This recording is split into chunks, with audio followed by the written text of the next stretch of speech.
रक्षत्वसौ माध्वनियज्ञकल्पः स्वन्दष्ट्रयोन्नीतधरोवराः रामेऽद्रिकूटे स्वतविप्रवासे सल्लक्ष्मणो व्यात् भरताग्रजोऽस्मान्। समस्त संसार में समस्त भक्तों के हृदय में निवास करने वाले परमात्मा, सभी के नेत्रों के द्वार से प्रवेश करने वाले, मन की चैतन्यता को बनाए रखने वाले और हृदय की भावना को युक्त करने वाले, हे परमात्मा, आप सब संपूर्ण जगत के आधार हैं।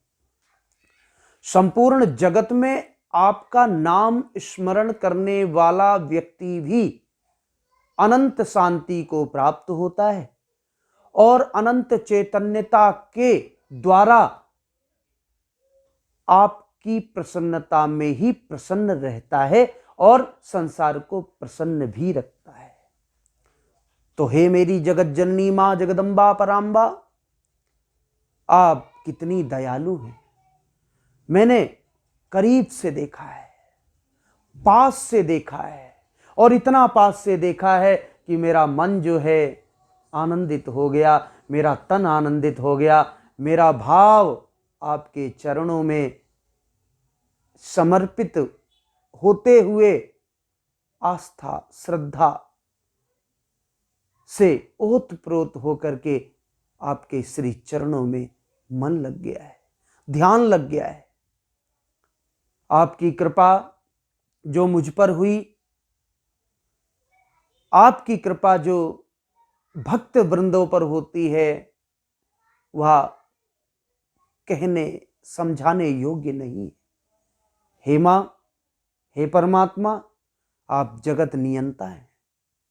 आपका नाम स्मरण करने से व्यक्ति भवबंधन से निवृत्त हो जाता है और फिर जो आपकी क्रियाकलापों को जानता है, जो आपके मंत्रों को शुद्ध उच्चारण करते हुए आपका स्मरण करता है, जो आपके विधि और विधान को समझने का प्रयास करता है, वो तो इस संसार में पुष्प के समान हो जाता है, पुष्प के समान। उसमें से तो आध्यात्म की सुगंधी प्रस्फुटित होने लगती है, उसमें से ऐसी सुगंधी उत्पन्न हो जाती है कि जिसे जैसे शहद में मक्खियां चिपक जाती हैं, चाहे प्राण ही प्रयाण क्यों ना कर जाए। इसी प्रकार से आपकी भक्ति है, इसी प्रकार से आपकी छवि है, इसी प्रकार आपकी चेतना है, इसी प्रकार से आपकी ऊर्जा है। आपकी ऊर्जा में जो निहित होता है, आपके विग्रह का जो मौलिक तरीके से दर्शन मात्र कर लेता है, जो आपको निहारना सीख गया, जो आपको निहार लेता है मां, हे परमात्मा, जो आपको निहारना सीख गया, वो तो फिर आप उसके नियंता हो जाते हैं।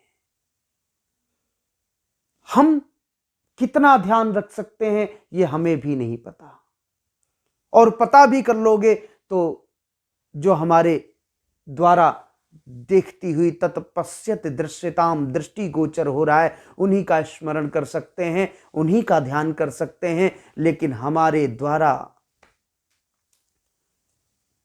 कहा हुआ निवेदन, की हुई याचना जो हम परमात्मा से रखते हैं, तो प्रत्येक पल, प्रत्येक मिनट, प्रत्येक घंटे, चारों तरफ, दसों दिशाओं में वो हमारा ध्यान रखते हैं और हर प्रकार से वो मेरी उंगली पकड़ करके चलाना चालू कर देते हैं।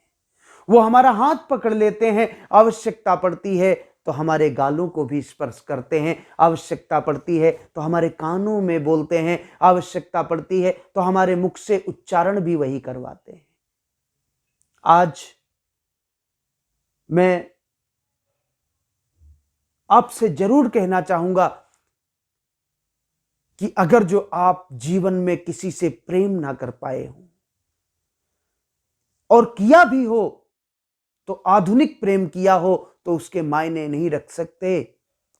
अगर जो आपने प्रेम नहीं किया है तो एक बार मेरे परमात्मा से, एक बार मेरी मां से प्रेम करके देखो, एक बार उन शास्त्रों से प्रेम करके देखो, एक बार की हुई माला से प्रेम करके देखो, एक बार खिले हुए पुष्प से प्रेम करके देखो, एक बार लगे हुए बिलपत्र से प्रेम करके देखो, एक बार अविरल बहती हुई मां गंगा से प्रेम करके देखो, एक बार कैलाश पर केदारनाथ आदि जो द्वादश ज्योतिर्लिंगों में बैठे भगवान देवादिदेव महादेव से प्रेम करके देखो, एक बार मेरी मां जगत जननी परांबा जगदंबा मेरी हृदय में निरंतर निवास करने वाली मेरे मुखारविंद से निरंतर स्मरण कराने वाली मेरी मां श्री दक्षिण काली से प्रेम करके देखो, मेरी मां गायत्री से प्रेम करके देखो,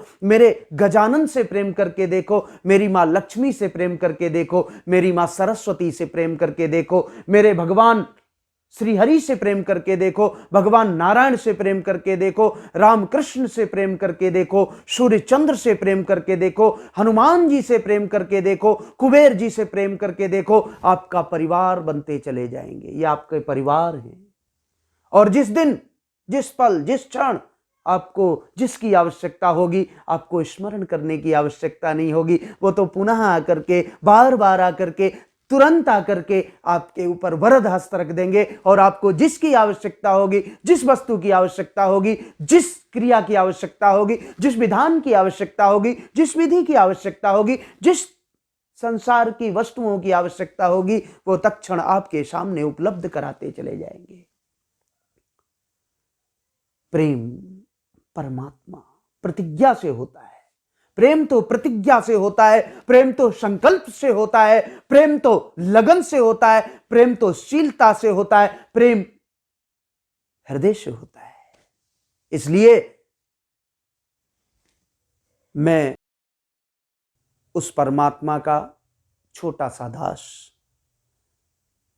वेद के द्वारा, अन्य शास्त्रों के द्वारा, उपनिषद आदि पुराणों के द्वारा, ब्रह्मसूत्र आदि ग्रंथों के द्वारा, ज्योतिष तत्व विवेचनी संहिता के द्वारा जितना जान पाया हूं, मैं आपके समक्ष सिर्फ इतना कहना चाहूंगा कि हृदय से एक बार आह्लादित होते हुए उसके स्पंदन को जगाना है। आपकी धड़कन में अगर जो परमात्मा का नाम धड़कने लगेगा, मेरी मां का नाम धड़कने लगेगा, तो धड़कन दिल की धड़कन नहीं, वो तो संसार की धड़कन बन जाएगी। और जब संसार की धड़कन बन जाएगी तो प्रत्येक दिल आपके लिए धड़कना प्रारंभ हो जाएगा। जब संसार के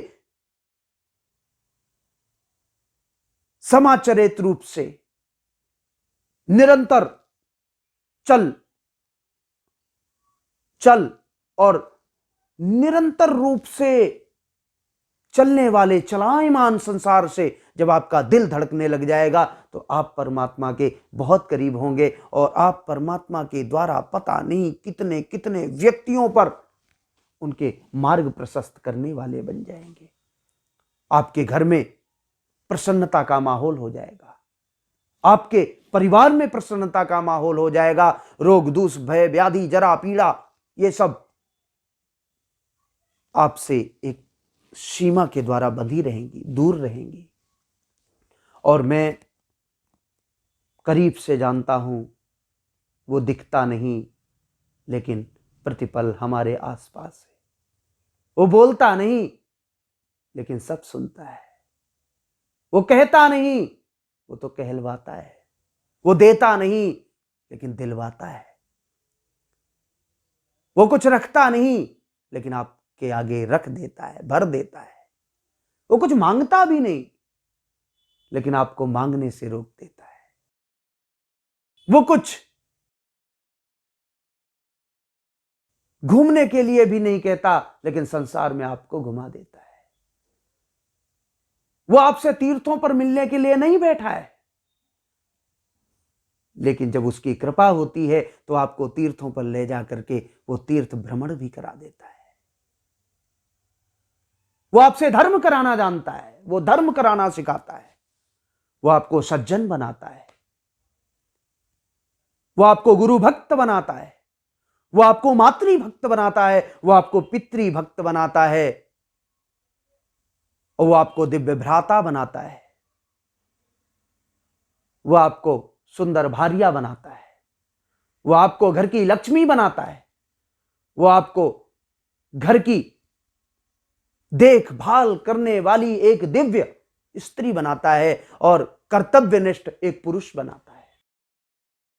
अपार क्षमता वाले मेरे परमात्मा, मेरी महामाई, जिस पर संसार में जिसके अतिरिक्त और कोई नहीं, जो समस्त क्रियाओं को अलंकृत करता है, जो समस्त श्वासों को विभक्त करता है, जो समस्त संसार में रहने वाली प्राणियों को श्वास प्रदान करता है, जो सबको उठाता है, जगाता है, सुलाता है, खिलाता है, पिलाता है, वो सबसे बड़ा परमात्मा जिस दिन आपकी तरफ क्षण मात्र की दृष्टि कर देगा, आप आनंदित होते चले जाएंगे और आनंद आपका आधार बन जाएगा और संसार में आपका आनंद बिखरने लगेगा। फिर आप यश कीर्ति आदि से विभूषित होने लगेंगे, फिर आपकी चाहत समाप्त होने लगेगी, क्योंकि चाह गई चिंता नसी मन माहे घबराए।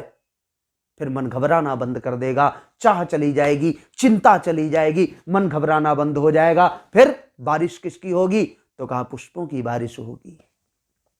वे बूंद भी, ये बरसात के बूंद भी आपके लिए पुष्प समान हो जाएंगे और आप आनंदित होते चले जाएंगे, आपका परिवार आनंदित हो जाएगा, आपका समाज आनंदित होता चला जाएगा और आप प्रेम मूर्ति बन जाएंगे, आप प्रेम मूर्ति हो जाएंगे।